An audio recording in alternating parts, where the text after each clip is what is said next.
Thank you, Mr. President. Mr. President, we meet today to acknowledge that a year has passed since the adoption of the veto initiative by this August Assembly. India's position on the veto remains consistent and clear. As we are all aware, back in the year 2008, the UN General Assembly, via its decision number 62/557, considered that all 5 aspects of UN Security Council reform, including on the question of the veto, would be decided in a comprehensive manner, and therefore no single cluster could be addressed in isolation. The veto resolution last year, though adopted by consensus, unfortunately reflected a piecemeal approach to UNSC reforms, highlighting one aspect while ignoring the root cause of the problem.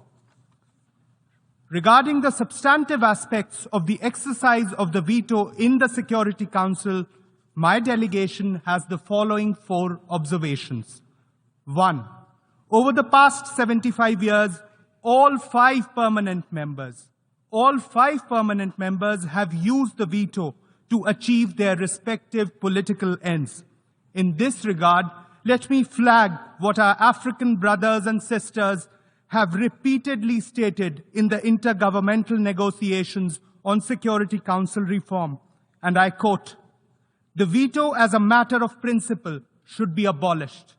However, as a matter of common justice, it should be extended to new permanent members so long as it continues to exist." Unquote. Observation 2. This privilege of using the veto has been vested to only 5 members.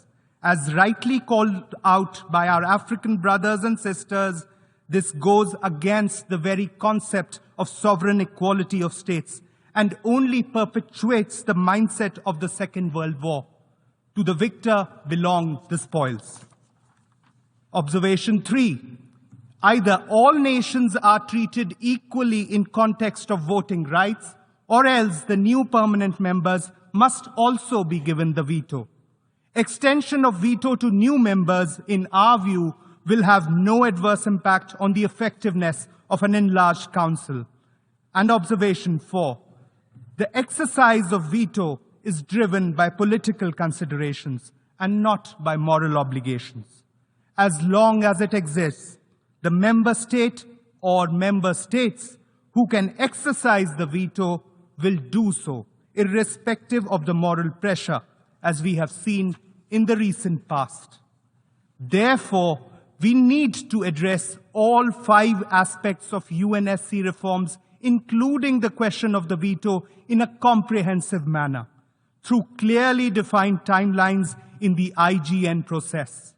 India remains steadfast in our commitment to support any initiative that genuinely furthers the objective of achieving meaningful and comprehensive reform of the key elements of the global multilateral architecture.